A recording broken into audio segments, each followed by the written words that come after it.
poquito, ¿cierto? Como introducción, recordando un poquito lo que hemos visto. Cristo es superior en su revelación, eso fue lo que vimos en primera instancia. ¿Qué ha hecho Dios? ¿Cierto? Según los primeros versículos, Dios habló, ¿cuántas veces? Varias veces, de muchas maneras, a los padres por los profetas, pero también ha hablado hoy, en el hoy del escritor, pero también en nuestro hoy. Dice que nos ha hablado también por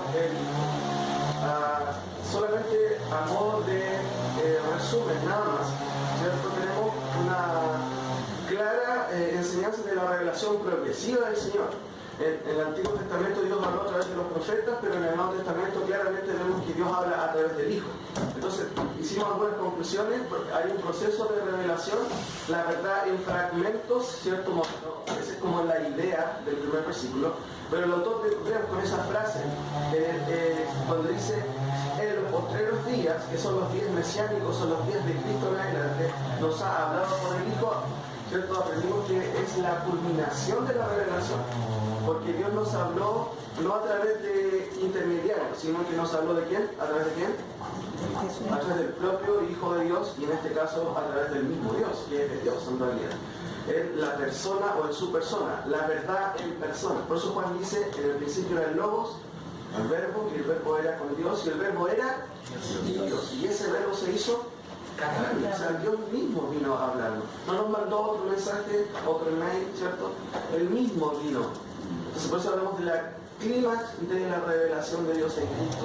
Cristo mismo, ¿cierto? Siendo Hijo de Dios, siendo Dios, viene y nos habla. Eso es lo que el autor de Hebreos está diciendo. El mismo Dios vino a hablarnos cara a cara.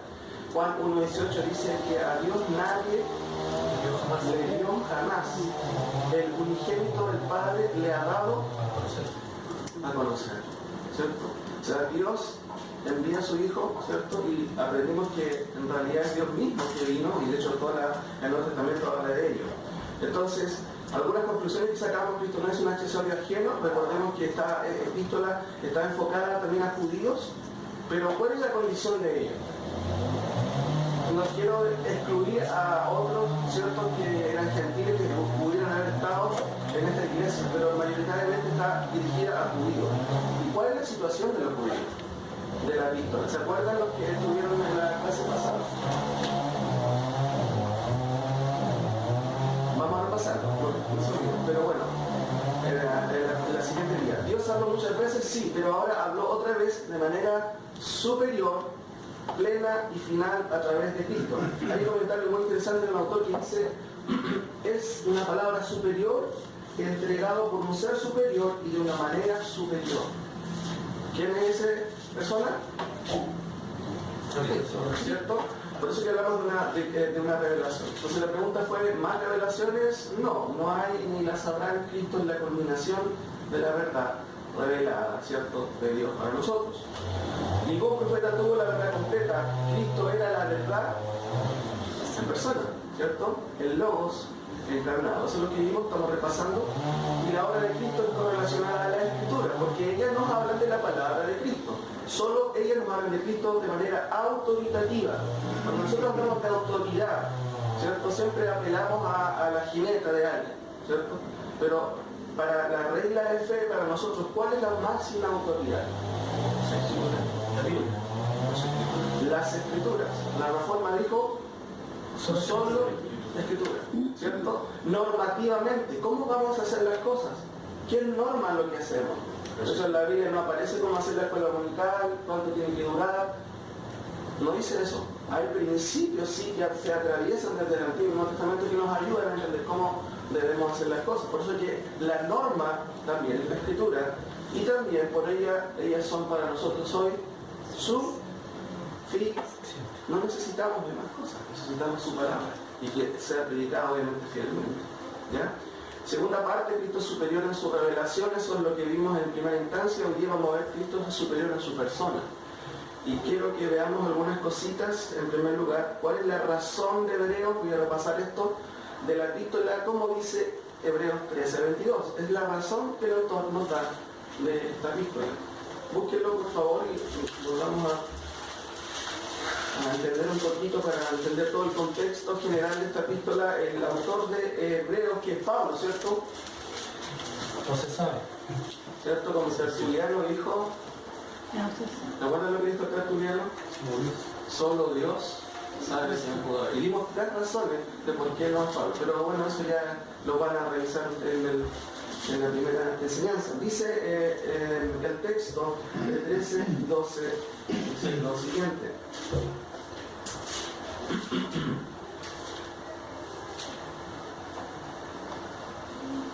Dios, perdón, hermanos. Os ruego, hermanos, que soportéis la palabra de qué cosa. La exhortación. La exhortación. ¿Le gusta a usted ser exhortado? ¿Ah? Que soportar. Por eso dice el autor, hermanos, os ruego que soportéis la palabra de exhortación. Por eso os he escrito brevemente, 13 capítulos, ¿cierto? Pero él está preocupado de los hermanos. ¿Por qué razón? Y noten aquí estos versículos que voy a dar así simplemente súper rápido. Hay una situación que está pasando con los hermanos de este grupo. Por eso el autor dice, por tanto, es necesario que con diligencia atendamos a las cosas que hemos oído, no sea que nos deslicemos. Y la figura interesante que después vamos a ver es como el barco que uno amarra ahí en la orilla del puerto y la deja mal amarrado. Y las olas sueltan la amarra y el barco se va. Esa es como la idea, interesante. Otro versículo, ¿cómo escaparemos nosotros si descuidamos una salvación tan grande? ¿A qué se refiere eso? ¿Algunos creen que la salvación se pierde? ¿Será eso? No. Vamos a verlo, hoy no vamos a llegar ahí. Pero hay una preocupación, hermanos, si descuidamos una salvación tan grande. ¿Ya? Por lo cual, dice el autor, como dice el Espíritu Santo, si el griego hoy su voz, no endurezcáis vuestros corazones, como en la provocación en el día de la tentación en el desierto. Una alusión a los padres, ¿cierto? No hagan eso, por favor, no endurezcan sus corazones. Muchas veces pasa que nosotros seguimos la vida cristiana y por alguna razón nuestro corazón, por algo extraño, empieza a endurecerse. El autor de Hebreos le dice a los hermanos, ¿cierto? No endurezcan sus corazones, ¿cierto?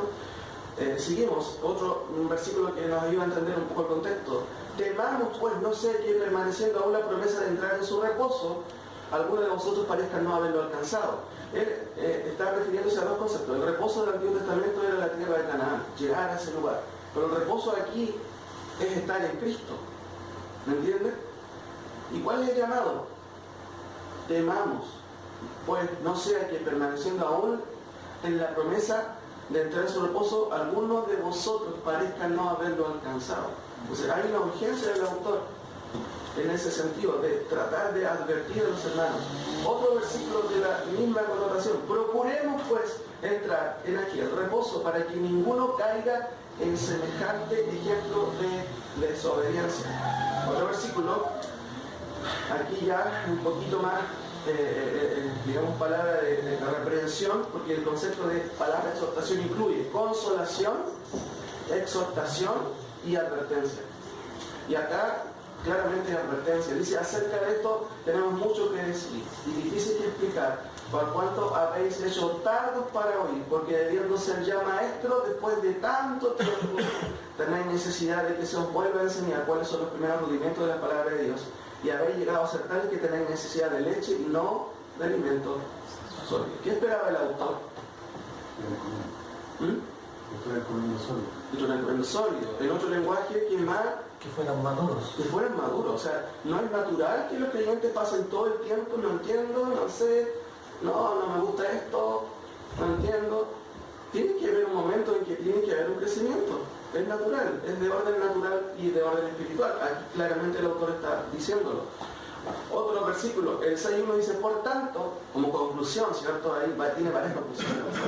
Dejando ya los rudimentos de la doctrina, o sea, ya dejemos atrás las primeras lecciones, avancemos, dice el autor, no echando otra vez el fundamento del arrepentimiento de las muertas de la fe en Dios. Otro versículo, porque si pecáramos voluntariamente, ¿quién peca voluntariamente? ¿Me pueden decir quién tiene esa capacidad de hacerlo? ¿Un creyente peca voluntariamente? Un día voy a pecar 5 pecados.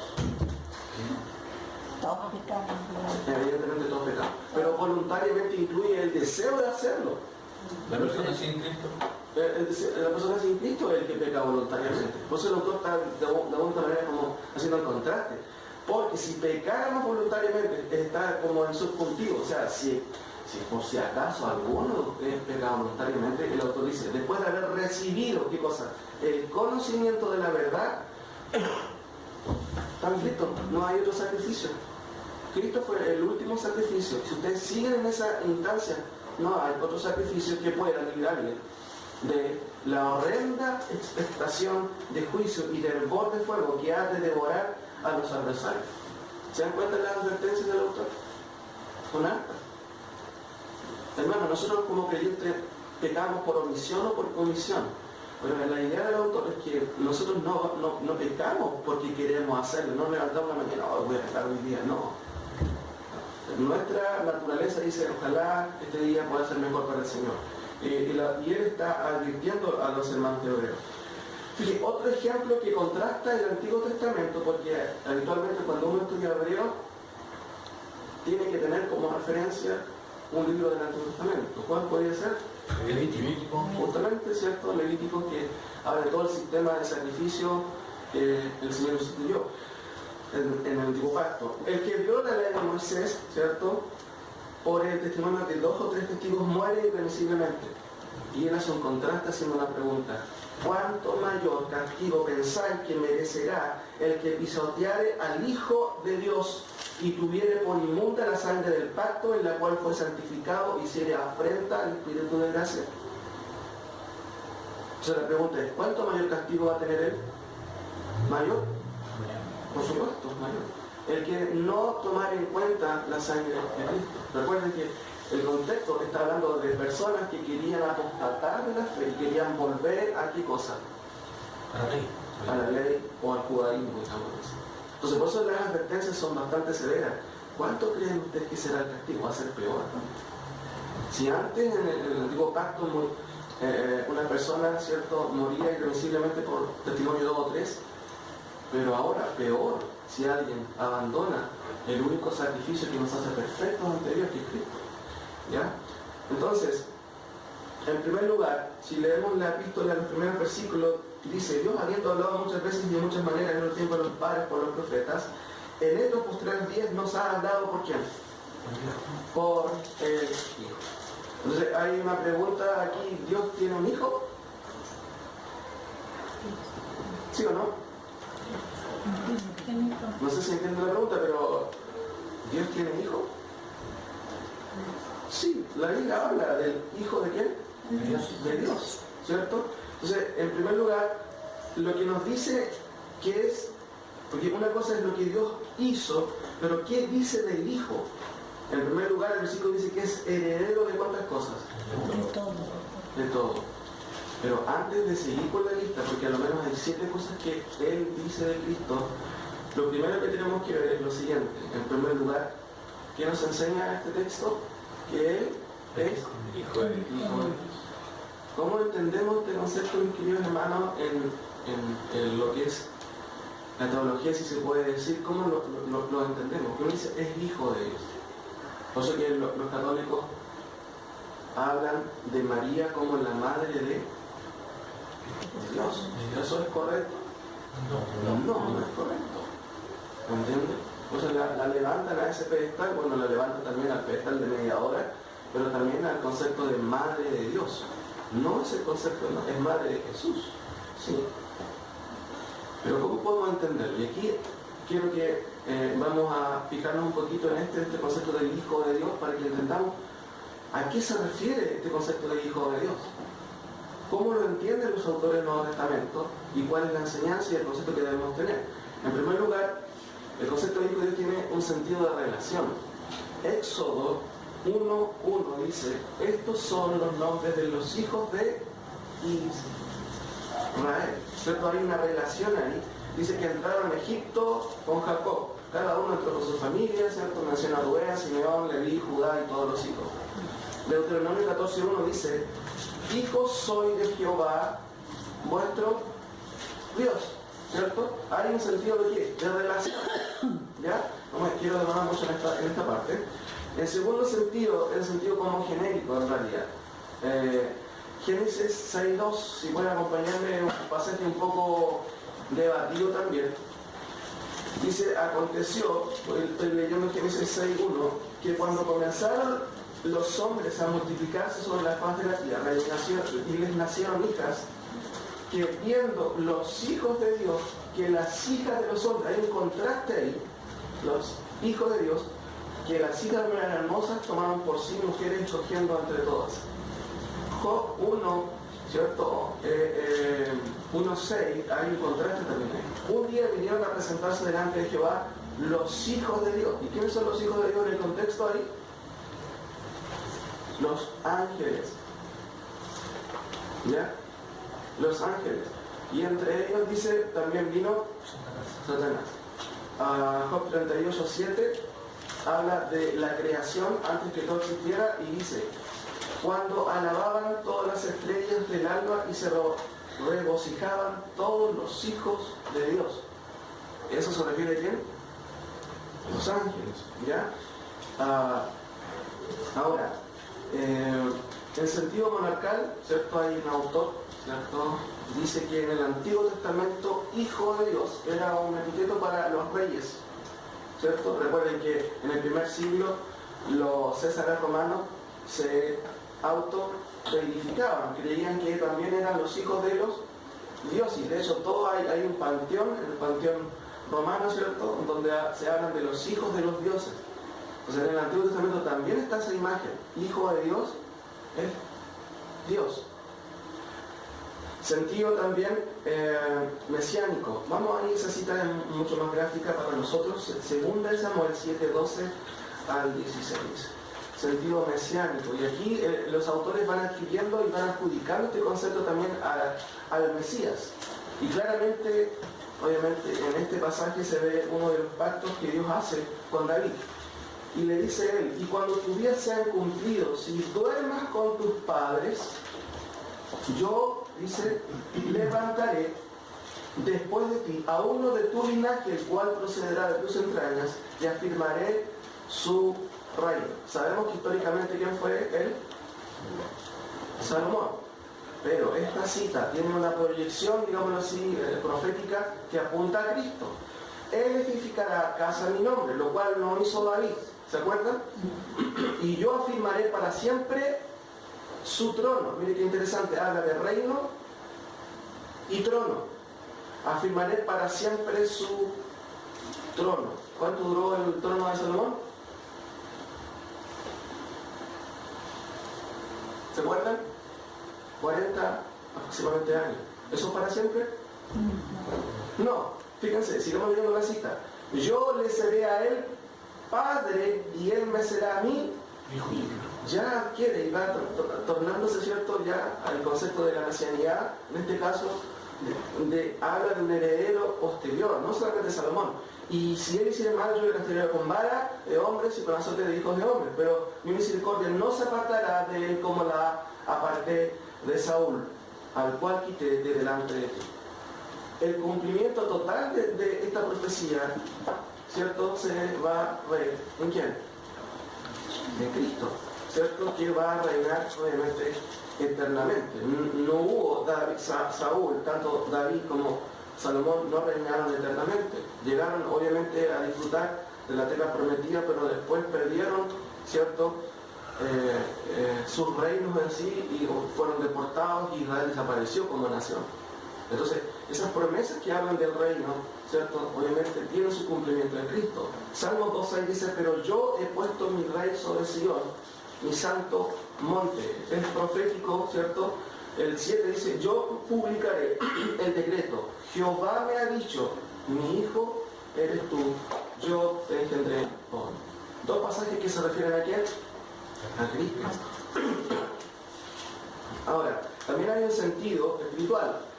Juan 1.12, todos lo saben de memoria. ¿Cómo dice? Más a todos los que la recibieron, ¿cierto? A los que creen en su nombre, les dio potestad de ser hechos hijos de Dios. Lucas 6.35, no lo busquen, yo lo voy a leer. Dice, amad pues a vuestros enemigos, hacer el bien, prestar, y no esperando de ello nada, y será vuestro galardón grande, y seréis hijos del Altísimo, Mateo 5:9. Bienaventurados los pacificadores, porque ellos serán llamados hijos de Dios, ¿cierto? Efesios 5:1 dice: sed pues imitadores de Dios como hijos amados. También nosotros somos hijos, pero hay una gran diferencia entre el hijo de Dios y nosotros hijos de Dios en el sentido de ser también adoptados. Ese es el séptimo concepto.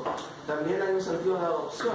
Romanos 8:15 dice: pues no habéis recibido el espíritu de esclavitud para estar otra vez en temor, sino que habéis recibido el espíritu de adopción, por el cual clamamos Abba Padre. Todos nosotros hemos sido adoptados por el Señor, ¿cierto? Efesios 1:5 dice: en amor, habiéndonos predestinado para ser adoptados hijos suyos por medio de Jesucristo, según el puro afecto de su voluntad, para la alabanza de su gloria, con la cual nos hizo aceptos en el amado. Todos esos conceptos se ven al menos en el Antiguo Testamento, pero en la idea judía también, el ser hijo de Dios no significa, para la redundancia, ser hijo del Dios, sino también ser de alguna otra manera, tener la misma característica de Dios. O sea, habla de la deidad. Ahora, hijo de Dios igual a Dios, y vamos a notar otros pasajes. Acompáñenme por favor a lo que el propio relato nos dice. Juan 5, 17 y 18. Notemos ahí y dejemos que el texto mismo nos vaya indicando qué es lo que se dice de Cristo. Jesús sana, ¿cierto?, a un enfermo, hace un milagro en este pasaje en el capítulo 5, en el contexto de la fiesta de Jerusalén, y hay una reacción de parte, obviamente, de los judíos que nuevamente están cuestionando al Señor. El versículo 10 dice: entonces los judíos dijeron a aquel que había sido sanado: es día de reposo, no te es lícito llevar tu lecho. Y él le respondió: el que me sanó, él mismo me dijo: toma tu lecho y anda. Estoy leyendo Juan 5, 10 y 11 en adelante. Entonces le preguntaron: ¿quién es el que te dijo toma tu lecho y anda? 13. Y el que había sido sanado no sabía quién fuese, porque Jesús había apartado a la gente que estaba en aquel lugar. Después le halló Jesús en el templo y le dijo: mira, has sido sanado, no peques más, para que no te venga alguna cosa peor. 15. El hombre se fue y dio aviso a los judíos que Jesús era el que le había sanado. Ya se había dado cuenta de Jesús, ¿cierto? Y por esta causa los judíos perseguían a Jesús y procuraban matarle, porque hacía estas cosas cuando. Es terrible, ¿cierto? ¿Cómo no pueden hacer esas cosas en el día de reposo? Pero fíjense en el versículo 17. Y Jesús les respondió. Dice una frase que los judíos entienden claramente: mi Padre hasta ahora trabaja y yo trabajo. Quizás para nosotros no tiene mucho sentido, pero él se iguala al Padre. ¿Y cuál es la reacción? En este caso es Juan que da la explicación. Y Juan, ¿cierto?, toma, ¿cierto?, como el periodista acá, registra cómo es que entienden los judíos esta situación. Como dice el versículo 18: por esto los judíos aún más, ¿qué querían hacer con él? Procuramos matar. Esa es la intención de los judíos. ¿Cuál es la razón? Porque no solo, fíjense, no solo quebrantaba el día de reposo, sino que también decía que Dios era su propio Padre. ¿Y cómo es la última frase? Haciéndose igual a Dios. Haciéndose igual a Dios. Es Juan que nos explica esto. Entonces, claramente aquí el concepto es que él se hacía igual a Dios, pero eso claramente entendieron los judíos. ¿Cómo se le ocurre? Se está haciendo igual a Dios. Saltémonos a Juan 19. Hay otra cita ahí también, 19:7. Pastor, yo he hablado con testigos de Jehová y no sabía por qué lo criticaban tanto. Y bueno, un hermano también me comentaba sobre esto, que este versículo me hizo recordar, que me decía que por qué realmente los judíos querían matar a Jesucristo, cuál era el motivo. Y uno de los grandes motivos era que él se igualaba a Dios. Entonces eso los testigos de Jehová no podían explicarlo, siempre evadían eso. Decían: ¿por qué se ensañaban tanto con Jesucristo? Sí, claro, ya él hizo muchos milagros en los días de reposo, ¿cierto? Hizo muchas cosas que estaban prohibidas. Pero él, en realidad, estas cosas eran lo que enfurecía a los judíos, ¿cierto? A los fariseos, porque se igualaba a Dios. Me acordé de eso. Exacto. Lo interesante es que los judíos entendieron muy bien eso, y los testigos de Jehová no lo entienden. Qué raro, ¿cierto? Eso es raro. Claro. Mira lo que dice el 19:7, en el contexto del juicio de Jesucristo frente a Pilato. Están enojados los judíos. ¿Cómo se lo ocurre? Ha hecho tantas cosas malas. Entonces, hay una respuesta ahí. Cuando le dieron los principales sacerdotes y los alguaciles, dieron voces diciendo, crucificadle, crucificadle. Pilato les dijo, tomadle vosotros y crucificadle, porque yo no hallo, dice, yo no hallo delito en él. Si quiere usted tómenlo y crucifíquenlo, yo no veo nada en él. Entonces los judíos le respondieron, es que Pilato, ¿sabes? Nosotros tenemos una ley, y según nuestra ley debe morir, porque se hizo a sí mismo hijo de Dios. Fíjense que esto es paralelo a ser igual a Dios. Ser hijo de Dios es ser de la naturaleza de Dios. Claramente aquí vemos ese concepto de que claramente igualando a Dios. Vamos a Juan 10:27, son unos capítulos anteriores. Estamos entendiendo el concepto de hijo de Dios. ¿Cómo es que debemos entenderlo nosotros? Y el hermano Iván hizo una buena referencia que voy a aludir un poco más adelante acerca de justamente esta distorsión que se hace del Hijo de Dios de parte de los testigos de Jehová o quienes de alguna manera representan lo que Arrio en el segundo siglo ya había dicho, porque él fue el que obviamente promulgó, ¿cierto? Y de una otra manera cuestionó la deidad de Cristo. Juan 10, ¿cierto? Ahí es muy bonito este pasaje. Dice, mis ovejas oyen mi voz y yo las conozco y me siguen. Y yo les doy vida eterna y no perecerán jamás ni nadie las arrebatará de mi mano. Mi Padre que me las dio, fíjense la relación íntima que Jesús está claramente ahí mencionando, es mayor que todos y nadie las puede arrebatar de la mano de mi Padre. Y aquí viene la frase que un poco hace, ¿cierto? Sonar los dientes a los judíos. Yo y el Padre unos somos. La Reina Valera 1909, nadie tiene esa versión. Dice, una cosa somos. ¿Qué escucharon los judíos? Y fíjense cuando ahora nos da el relato. Dice, entonces los judíos volvieron a tomar, ¿qué cosa? Piedras para apedrear. ¿Por qué razón? ¿Por qué razón tomaron piedra? Los judíos entendían muy bien, sabían bien lo que estaban diciendo Jesús. Dice el versículo 32, Jesús le respondió, muchas buenas obras os he mostrado de mi Padre, ¿por cuál de ellas me apedreáis? Y miren la respuesta de los judíos. El 33 dice, le respondieron los judíos, mira, en realidad, por buena obra no te apedreamos, sino por la blasfemia, porque tú, siendo hombre, te haces Dios. Claramente, los judíos entendían muy bien el concepto de qué significaba ser hijo de Dios. Te haces Dios, te igualas a Dios. Por eso necesitamos apedrearte y necesitas ser enjuiciado. Claramente los judíos entendían eso. Ahora, avanza un poquito más, ¿cierto?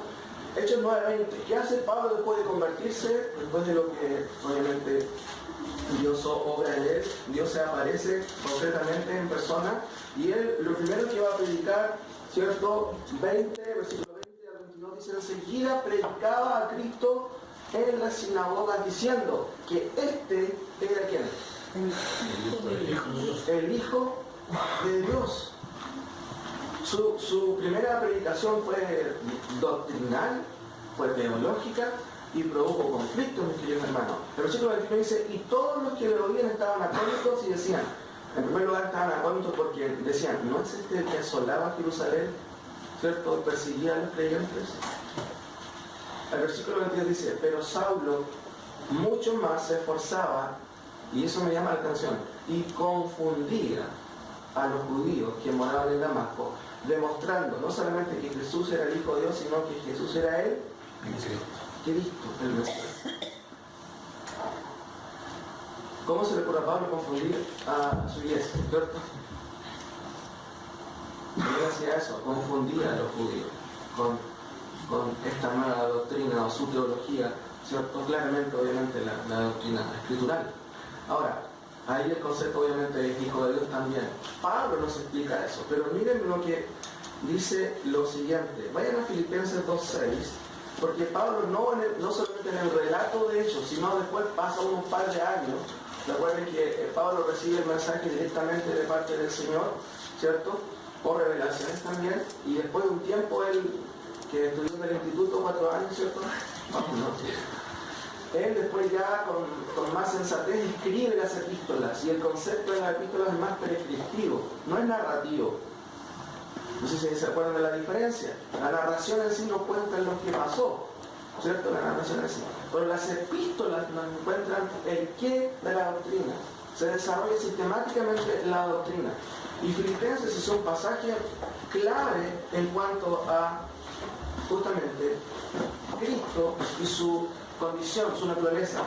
Dice, haya pues en nosotros este sentir que hubo también en Cristo, el cual, siendo en forma de Dios, no estimó ¿qué cosa? El ser igual a Dios. El ser igual a Dios.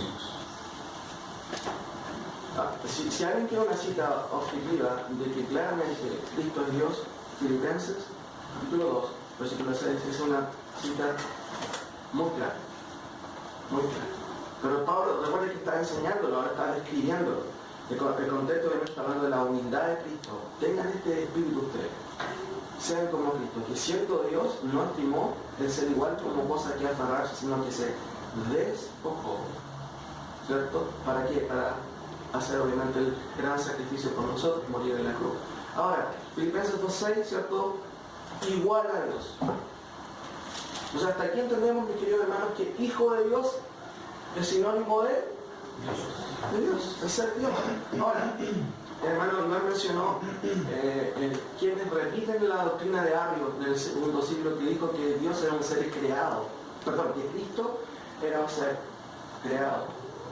Y ahí ellos usan varios versículos, obviamente, fuera totalmente de contexto y mal interpretado, pero ¿alguien de ustedes tiene esta versión? No, nadie la tiene, ¿cierto?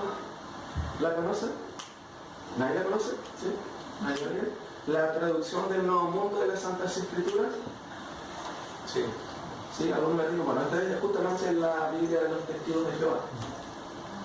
Qué interesante, mire cómo ellos van a traducir este versículo para que lo entendamos por medio de contraste. Dice, quien, aunque existía en la forma de Dios, no dio consideración a una usurpación, a saber, que debiera ser igual a Dios. Léanlo por favor, pongan atención, ¿cuál es la idea errónea ahí? Teniendo en mente nosotros el concepto titular, ¿cuál es la idea errónea en el texto?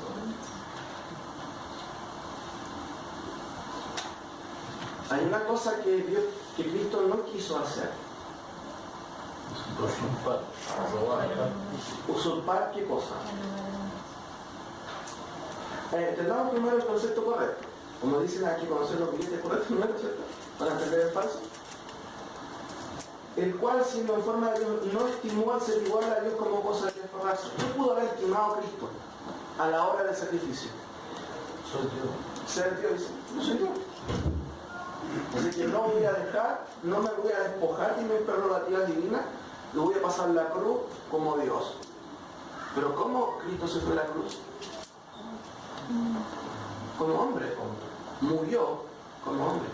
¿Él pudo haberse aprovechado de su divinidad? Sí. Pero ¿qué nos dice Pablo? Que él, pudiendo haberlo hecho, y aún siendo igual a Dios, no se dio a esa, digamos, tentación.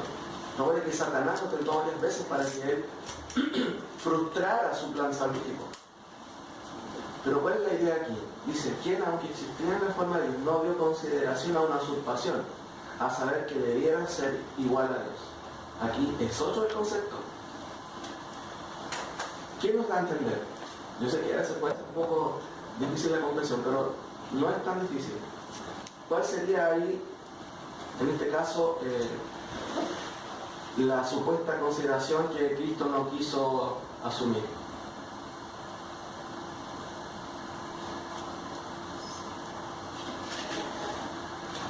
¿Y dice que debiera ser humano?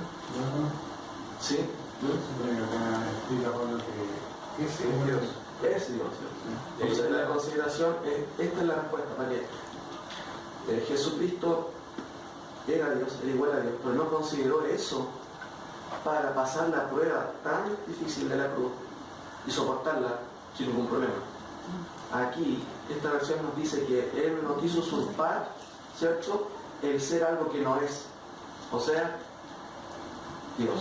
Lo que pasa es que, por ejemplo, dice que él, aunque se tiene forma de Dios, da la idea de que él simplemente tenía una apariencia, Ese es un primer análisis. que sí. tenía simplemente una apariencia de ser Dios, pero que realmente, desde el punto de vista de esa traducción de los testigos de Jehová, pero que realmente no era Dios. Pero aunque él tenía esa apariencia, sin embargo, pero que desde el punto de vista del testigo de Jehová, pero sin embargo no era Dios, ¿qué es lo que hizo Jesús? No quiso usurpar, digamos, la condición de Dios, la condición misma de Dios. Creerse que es Dios. Exactamente.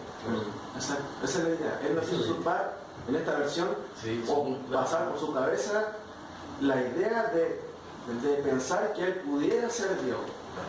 ¿Me entiende? Cuando claramente el texto dice que él es igual a Dios. Ahora, note esto.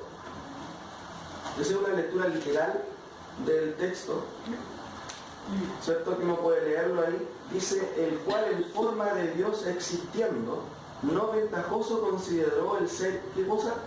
Igual a Dios. Eso dice literalmente el texto. Y ahí lo que se añade como cosa que aferrarse. ¿Ya? Hay cosas a veces en la Biblia que se añaden que no son problemáticas, que ayudan un poco a entender el sentido. Para ellos que sí se añaden. Lo paradójico de esto, hermanos, mire. Yo creo que quizás eso es lo que está de más ahí. En lo que ustedes conocen eso, ¿no? Espera un poquito. A una usurpación a saber que debiera, eso está de más ahí. Eso es el interlineal de los testigos de Jehová. Y también tienen interlineales. No sé si tienen en español, me parece que no. Pero mire qué interesante, y aquí a lo mejor, como siempre digo, pongan ojo, están ahí. Mira, pongan atención, este es el interlineal propio de los testigos de Jehová. Esta traducción en inglés, pero no importa, aquí todos hablan inglés, ¿cierto? Sí. Fíjense del versículo 6. Claramente dice, yo no voy a leerlo ahí porque yo no leo inglés, pero habla, dice, el cual en forma de Dios, el cual, ¿cierto?, en forma de Dios, existiendo, no estimó considerar el ser igual. Ese en inglés es igual. ¿Igual a qué? Dios. A Dios. ¿Está bien la interlineal? Sí. ¿Está bien? Sí. ¿Por qué no de cosas? Claro, ese es el problema, cosas, ese es un detalle, porque la traducción sería, sería esto, el cual en forma de Dios existiendo no aprovechó considerar el ser igual a Dios, cosas, no sé por qué razón está ahí, pero sea como sea, está bueno, no está mal traducido. La Biblia agrega eso a la Biblia, ¿se da cuenta? A una usurpación que debiera ser igual a Dios.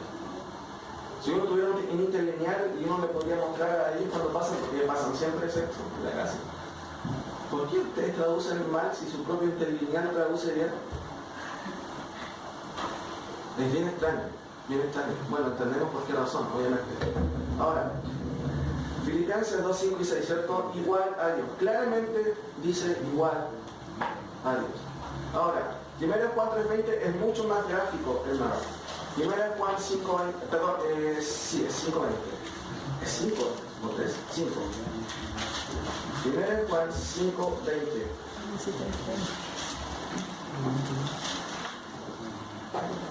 Pero sabemos que el Hijo de Dios ha venido y nos ha dado entendimiento para conocer al que es verdadero. y estamos en el verdadero. ¿En quién? En su Jesucristo. Este, ¿cierto? Es el verdadero Dios y la vida en Cristo. ¿Hijo de Dios es igual a Dios entonces? Sí. Por supuesto. Claramente la Biblia lo define. El autor de Hebreo, recuerden que estamos en Hebreo, menciona que Cristo habló antiguamente con los padres, pero en el presente nos ha hablado por quién. El Hijo de Dios. ¿Y quién es el Hijo? Dios. Dios mismo. Es Dios mismo. Ahora, Hijo de Dios, por supuesto, igual a Dios. Y estos dos últimos conceptos que me quedan para un poco hablarle, la Biblia también habla del Hijo de Dios como primo génito. El concepto, el término es protótokos. ¿Ya? Si alguien lo quiere anotar, protótokos. ¿Qué quiere decir eso? Bueno, habla protos, el primero, y la segunda palabra tiene que ver con engendrar. Y claro, ¿cómo se usa en el Nuevo Testamento? Ahí también a veces se aprovecha, ¿no? ¿No ve que Él es engendrado, es creado? Entonces, el axioma arrianista, que en realidad profesa la doctrina de los testigos de Jehová, dice que en algún tiempo Él no existió. Y que nos dice la Biblia que Él siempre ha sido, ¿cierto? Y siempre ha existido. La Biblia la usa en varios versículos para primogénito. Por ejemplo, Hebreos 1.6 dice: y otra vez cuando introduce el primogénito en el mundo dice: adórenle todos los ángeles de Dios. ¿Por qué razón habla de los ángeles? Eso lo vamos a ver en la próxima clase, que el autor debe tomar todo un párrafo. Hay razones porque él dice, pone de manifiesto que el primogénito es superior a los ángeles, ¿cierto? Primero, el concepto de prototokos, ¿cierto? Quiere decir que es primero en preeminencia. Ese es el concepto que se usa de Cristo. No que es el primer creado, porque antes de que naciera en Belén, Cristo ya existía. ¿Me entienden? Porque justamente Él era Dios. El otro versículo que se usa es Colosenses 1.15. Él es la imagen del Dios invisible.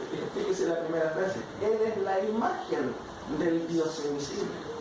El primogénito de toda creación. También el más excelso de todo. Ese es el concepto. Colosenses 1.18. Y Él es la cabeza del cuerpo, que es la iglesia.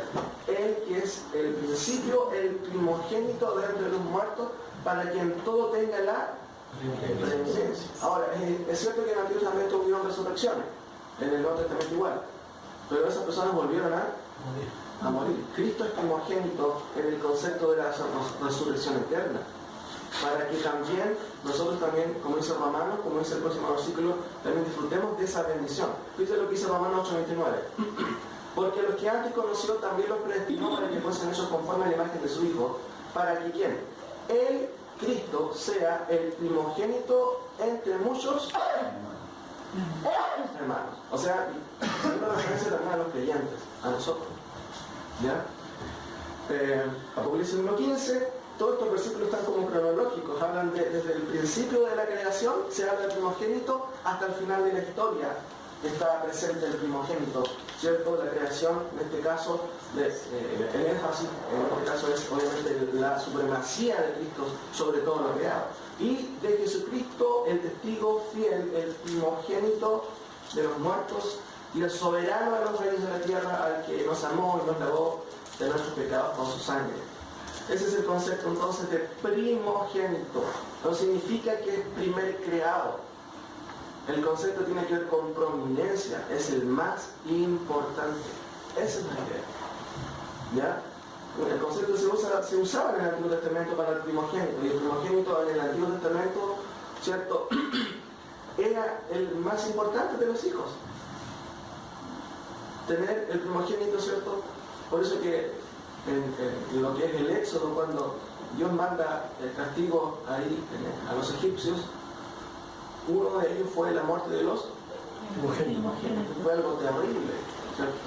Para los egipcios y para quienes obviamente no hicieron el salvoconducto que Dios dio. ¿Qué era? ¿Se acuerdan de lo que era?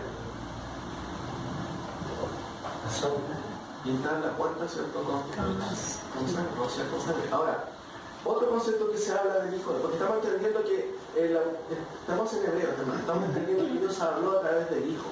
Literalmente dice, habló, ¿se acuerdan cómo decía? El Hijo.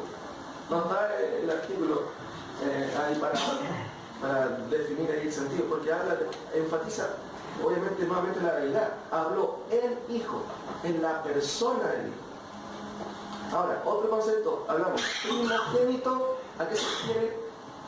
A preeminencia, ¿cierto? A superioridad sobre todo. Pero también se usa otro concepto. ¿Se acuerdan de cómo se habla del Hijo? No solamente como primogénito, unigénito. Hay un versículo muy clave. ¿Se acuerdan dónde aparece? Juan 3:16. Porque de tal manera que ha dado su Hijo unigénito. Y aquí el término es monogenes. ¿Ya? Bueno, la idea habla de único, ¿cierto? En el Antiguo Testamento, por ejemplo, en Jueces se habla de Jefté, que se le ocurrió hacer algo que no debía haber hecho, ¿cierto? Prometió una promesa a Dios y dijo, si ganamos la guerra, yo entrego a mi hija. Y entonces volvió Jefté a Mizpa y a su casa. Y aquí su hija que salía a recibirle con panderos y danza, y ella era sola, su única hija. No tenía fuera de ella hijo ni hija. Tuvo que entregarla obviamente no como sacrificio, porque eso hacía los paganos, iba a servicio de Dios. La primera persona que saliera a recibirle iba a ser entregada, ¿cierto? Como santificación para el Señor. Justo ser su hija y ella tuvo que ser entregada. No se casó obviamente y todo y quedó para el servicio. Y ahí se usa este concepto como único, como único hijo. En Salmo 22:20 también, libra mi alma de la espada, dice la versión de las Américas, mi única vida de las garras del perro. Eso es el Antiguo Testamento. En Hebreos 11 también se menciona este concepto. Por la fe Abraham, cuando fue probado, ofreció a Isaac. El que había recibido la promesa ofrecía ¿qué cosa?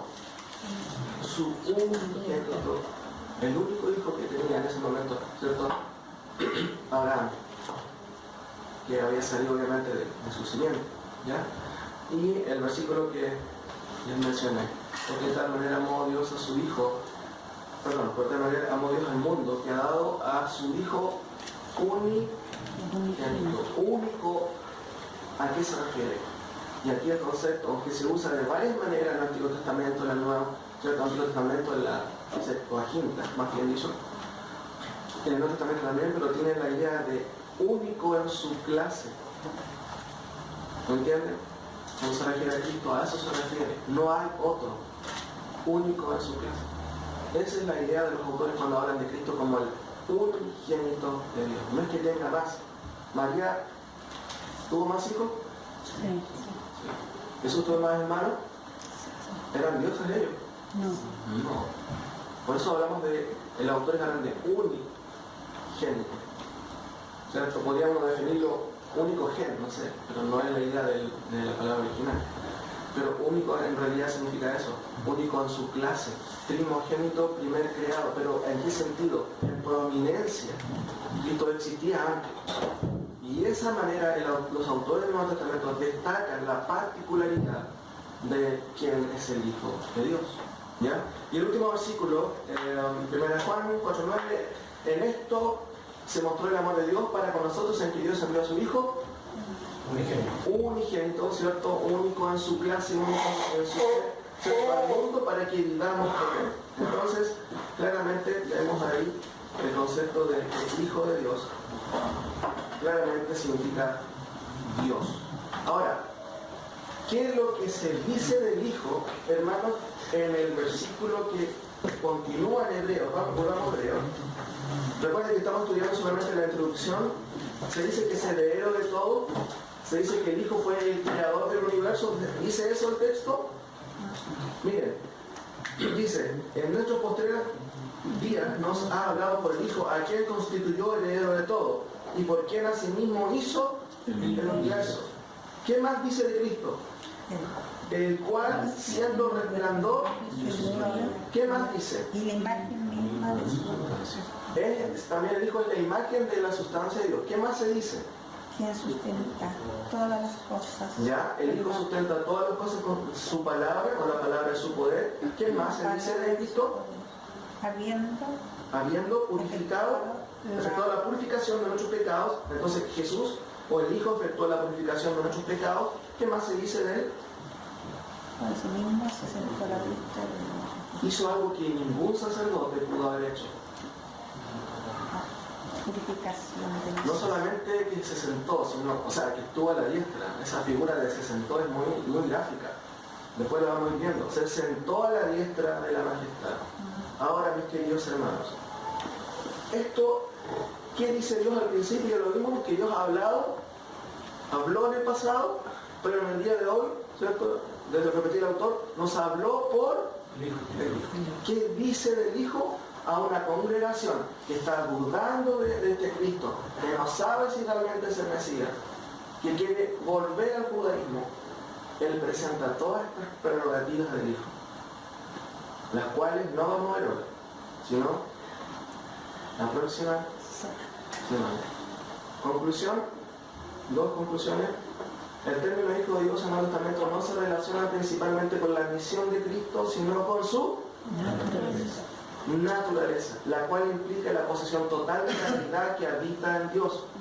Por lo tanto se dice, por quien Él habita, ¿cuánto de la deidad? Porque en él habita toda la plenitud de la deidad. Repito, el término hijo, y cuando se refiere a hijo de Dios, ¿cierto?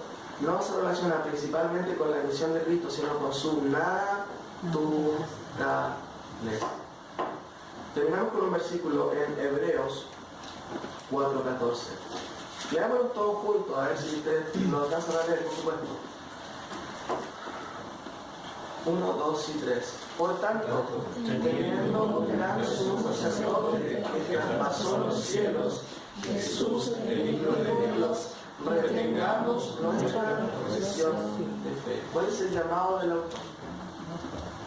Recuerden que estamos viendo a una congregación que está dudando, no sé si será el Cristo, y hay una serie de advertencias del autor.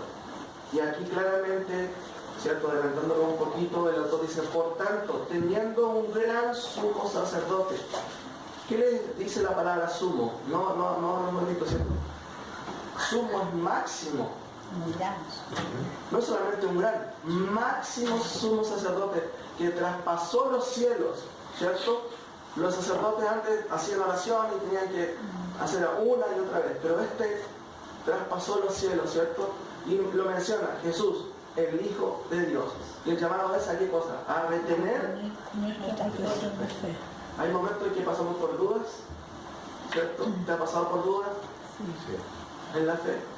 ¿Tienes desaliento de seguir al Señor a veces? A veces sucede. Pero el autor de Hebreos nos recuerda, mantengan su fe. Retengan su fe. Hermanos, el llamado que el autor de Hebreos hace a los hebreos es también un llamado a nosotros. Pero recuerden, él presenta, ¿cierto?, quién es Cristo. Cristo es el Hijo de Dios.